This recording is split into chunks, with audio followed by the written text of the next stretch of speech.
Right, మనతో పాటు Ashok sir ఉన్నారు, మాట్లాడదాం. సార్, 42% రిజర్వేషన్ విషయంలో కాంగ్రెస్ పార్టీ ఇచ్చినటువంటి హామీలు, బీసీ డిక్లరేషన్లు ఇవన్నీ చూసిర్రు. మీరు ఏం చెప్దాం అనుకుంటున్నారు? ఇప్పుడు 42% మన పార్టీ పరంగా ఇస్తామంటున్నారు, కానీ ఒక పక్క పార్టీలకు ఇప్పుడు స్థానిక సంస్థల్లో గుర్తుల పరంగా వస్తాయి, ఇండిపెండెంట్ గుర్తులు వస్తాయి, పార్టీల పరంగా రావు.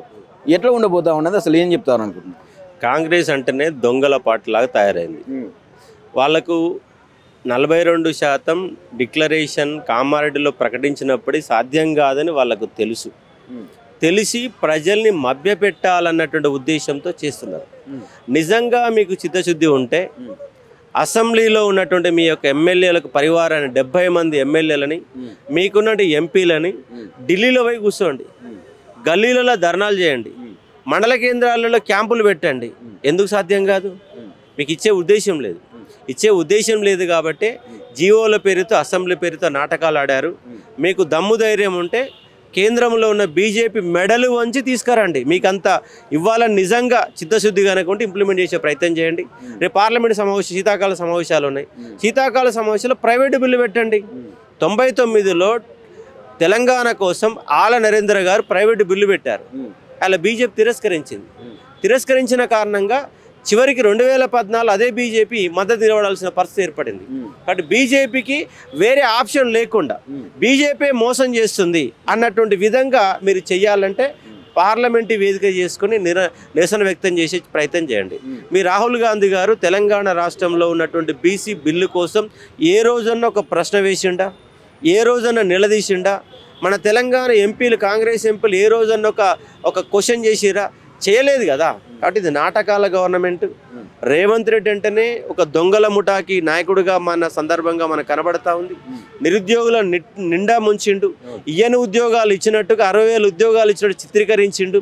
ఈ బీసీ రిజర్వేషన్లు కూడా సేమ్ ఏ విధంగా ఇవ్వని ఉద్యోగాలు నాయని చెప్తున్నాడో, ఈ రిజర్వేషన్లు కూడా ఇచ్చి ఇవ్వనట్టుగా మేము రెడీగా ఉన్నాం. బీజేపీ ఒప్పుకోవడం లేని బీజేపీ మీద నెపం మోయడానికి, తప్పించుకోవడానికి రేవంత్ రెడ్డి తప్పించుకునే ఒక ప్రయత్నం చేస్తుంది. తప్పించుకునే ప్రభుత్వం.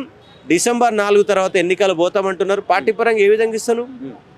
పార్టీకి స్థానిక సంస్థలలో పార్టీ సింబల్స్ ఉన్నాయా? అన్నీ కూడా ఇండిపెండెంట్ సింబల్సే కదా. నువ్వు ఏ విధంగా సాధ్యమవుతుంది? పోయినసారి 23%, 2018లో జరిగిన ఎన్నికలలో 23% ఉంటేనే బీసీలు 55% స్థానిక సంస్థలు విజయం సాధించారు. నువ్వు ఇచ్చేందుకు కొత్త 42% తగ్గిస్తావా? 50%కి 42% తగ్గించి ఒక ప్రయత్నం చేస్తావా? నీకు దమ్ము ధైర్యం ఉంటే ఓసీలకు ఒక్కరికి టికెట్లు ఇవ్వకుండా ఎస్సీ ఎస్టీ పోను మిగిలిన సీట్లను బీసీలకు ఇచ్చే ప్రయత్నం చేయి. నీకు ఆ ధైర్యం ఉందా? నీకు ఆ ధైర్యం లేదు, నీకు అవగాహన లేదు, నీ పరిపాలన రావడం లేదు. నువ్వు ఓన్లీ రియల్ ఎస్టేట్ మాత్రమే చేస్తున్నావు.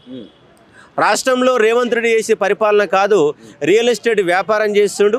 ఆ రియల్ ఎస్టేట్ ద్వారా వేల కోట్ల రూపాయలు సంపాదిస్తూ ఉన్నాడు. రాష్ట్రాన్ని దివాలా తీస్తున్నాడు.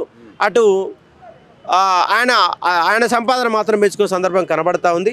రేపు స్థానిక సంస్థ ఎన్నికల్లో మీరు ఎన్నికలు కనుక పోతే బీసీ సమాజం ఊకోదు, తమ యొక్క ప్రతాపాన్ని చూపిస్తారు. ఒకవేళ అయినా బలవంతంగా, ఎందుకంటే మీ పోలీస్ ఫోర్స్ ఉపయోగించి, మీ అధికారాన్ని ఉపయోగించి ఇబ్బంది పెట్టి అంటే ఎన్నికలు కనుక పోతే మాత్రం రేపు మీకు తగిన బుద్ధి చెప్తామని స్పష్టంగా చెప్పాల్సి. ఇప్పుడు పెట్టకుంటే గ్రామాభివృద్ధి కుంటుపడే అవకాశం ఉన్నది. ఇప్పుడు సెంట్రల్ నుంచి వచ్చే 3,000 కోట్ల ఫండ్ ల్యాబ్స్ అయ్యే అవకాశం ఉన్నది బడ్జెట్ అని చెప్పి మాట్లాడుతూ ఉన్నది. ఇప్పుడు బడ్జెట్ ముఖ్యం అనుకోవచ్చా, ఇక్కడ బీసీల పోరాటం ముఖ్యం అనుకోవచ్చా? మీరు ఎట్లా చూస్తున్నారు? మరి ఆయనకు బీసీల పోరాటం ముఖ్యం కనబడతలేదు.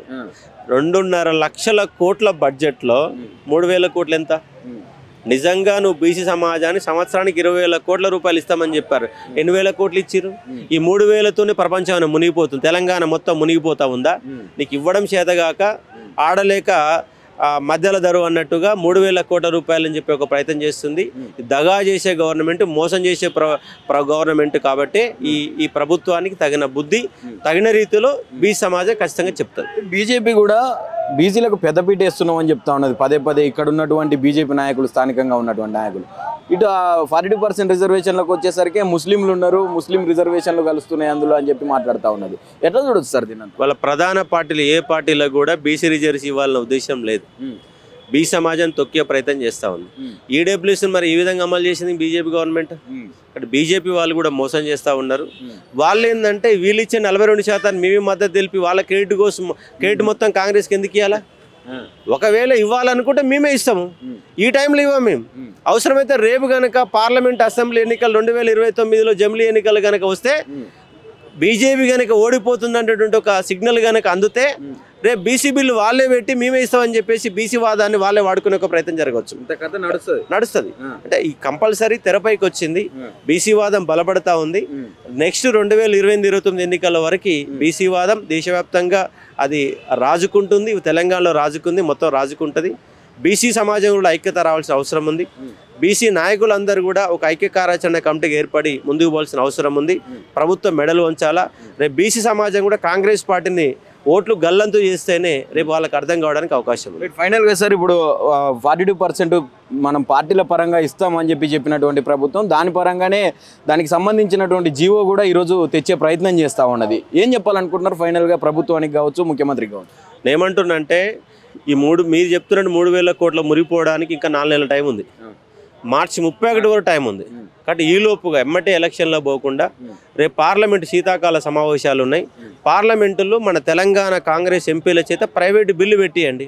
ప్రైవేటు బిల్లు పెడితే దాన్ని ఓడిస్తారా లేదా బీజేపీకి అర్థమైపోతుంది. రేపు ప్రైవేటు బిల్లు పెట్టాలని నేను స్పష్టంగా చెప్పదలుచుకున్నాను. తమిళనాడు రాష్ట్రం లేని అడ్డంకులు తెలంగాణ రాష్ట్రానికి ఎందుకుంటాయి? నాయకులు చిత్తశుద్ధి లేదన్న అంశం స్పష్టంగా కనబడతా ఉంది. కాబట్టి ఎన్నికలకు పోకుండా తెలంగాణ సమాజాన్ని మీరు ఇచ్చిన కామారెడ్డి డిక్లరేషన్ మోసం చేయకుండా డెడికేషన్ కమిషన్ అని ఆ కమిషన్ ఈ కమిషన్ పేరు చెప్పి మీ ఓట్లు పొందాలని చెప్పి ప్రయత్నం జరగదు, తీవ్రమైన నష్టం జరుగుతుంది. కాబట్టి ఇంకా 2-3 నెలలు ఆలస్యం అయినా కూడా న్యాయం చేయాలని కాంగ్రెస్ పార్టీ రిక్వెస్ట్ చేస్తూ ఉంది.